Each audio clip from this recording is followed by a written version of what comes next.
What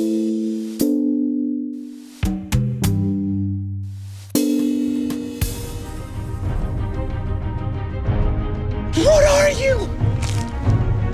I'm Batman. So whether it's on the big screen in The Dark Knight or on the small screen with Lego Batman, the Caped Crusader has undergone something of a critical resurgence in recent years. And hoping to continue that trend, Rocksteady Studios here in North London, who are working on a game that's already being touted as one of the blockbusters of 2009.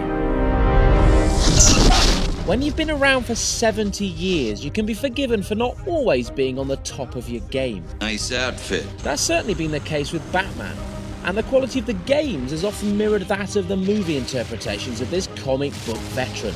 From Burton's brilliant blockbusters, Get those wonderful toys. an Ocean's tasty tie-in in the late 80s and early 90s, to the shambles of Schumacher and attendant gaming mediocrity in the noughties. Batman will watch his beloved Gotham perish. More recently, Batman's enjoyed a revival in fortunes thanks to the very best of British. Traveller's Tales re-established the Caped Crusader as a gaming great in a joyous Lego outing based on the DC Comics series. But for Bruce Wayne's latest outing in Batman Arkham Asylum, there could be no better warm-up act than The Dark Knight. We're tonight's entertainment. Thanks to the spectacular success of Brit director Christopher Nolan's brooding epic, Batman is big business again. And in another Brucey bonus for London studio Rocksteady, Pandemic's official tie-in game was scrapped, leaving the way clear for a trip to the asylum.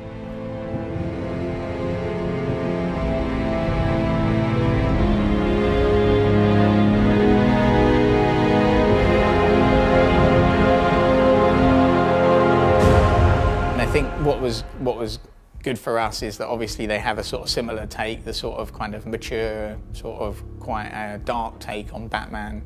It's very sort of similar to the style that we've gone for. We hadn't actually seen a single frame of Dark Knight until it came out in the cinema.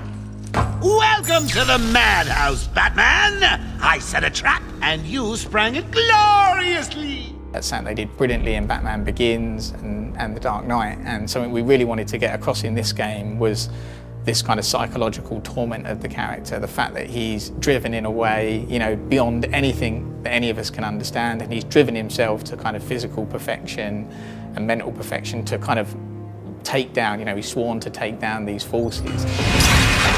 The other similarity Arkham Asylum shares with The Dark Knight is one of expectation. The whispers in the run-up to Nolan's film suggested we were in for something special. And now the pre-release buzz for the game has been hinting at an experience among the very best of 2009. Should we, for once, believe the hype? We've never really tried to tell people what to think about the game, you know, like we've really enjoyed working on the game and we really just want to make the best Batman game we can. You know, what people make of it and enjoy of it, that is totally down to them. So I really hope people enjoy it, and the feedback we've received so far is great. Arkham Asylum is an original story set in the Batman universe, scripted by veteran writer Paul Dini. It ticks all the superhero styling boxes, but it's the gameplay that's got us most excited. Batman's acrobatic skills are exploited with a menacing grace, and when coupled with vast outdoor areas or intricately structured interiors, his movement is both a joy to behold and a ferocious weapon to deploy.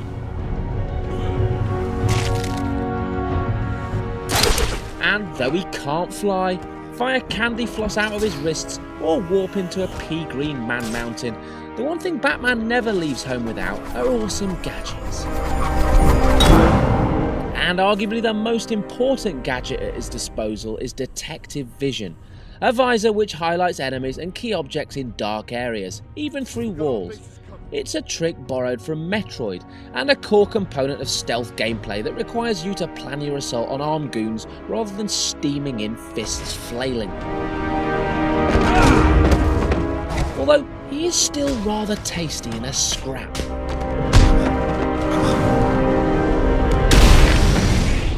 So now we're going to go and speak to one of the guys in charge of the cinematic side of the game, and not just that, but also stars in the game too. So let's go and speak to Art. Hi Art, how you doing?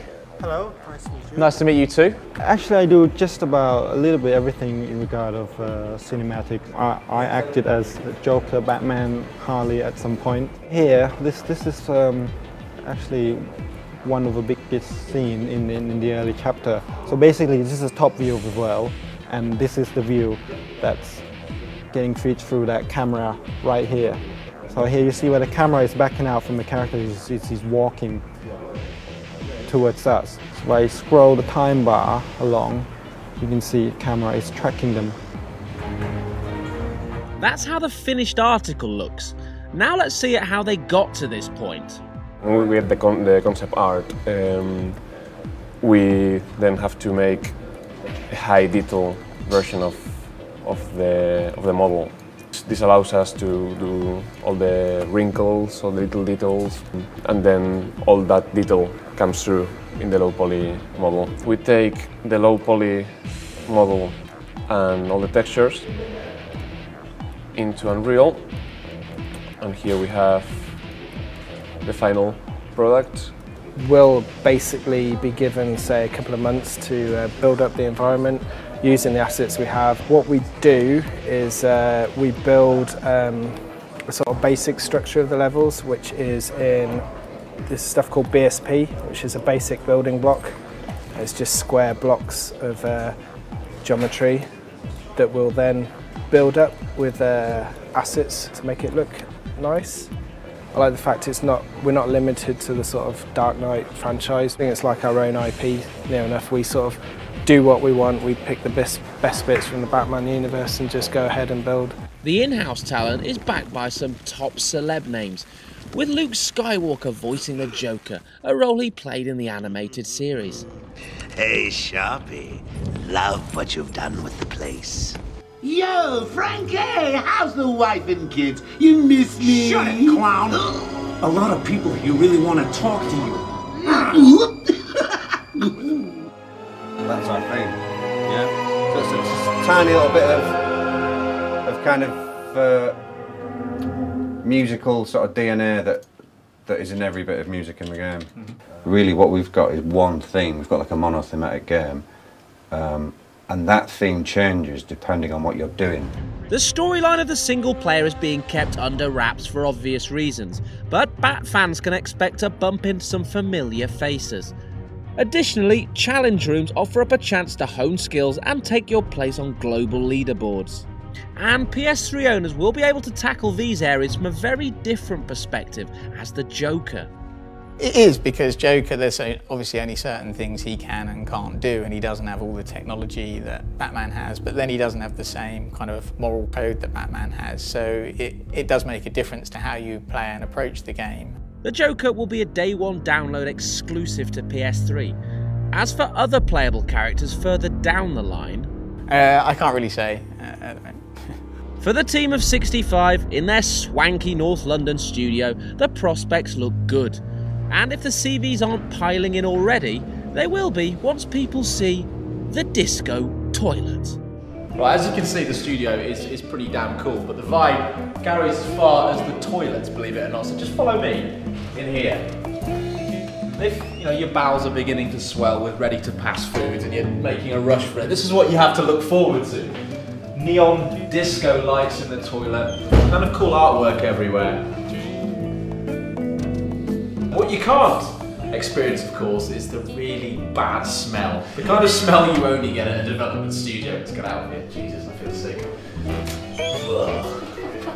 Batman is one of these characters who's so popular, he's owned by the fans. He's owned by the fans, and so it's going to be down for players to get their hands on it and enjoy it. But I'm really proud of the work that the team have done. It really is the game that we wanted to make. It is the vision that we originally had for Batman, and so I think we've made a really authentic Batman game with the DNA running through the whole experience. And I think we've also made a really fun game, a really enjoyable game. And all the feedback we've received till now has been so positive. So, I just can't wait for people to get their hands on it.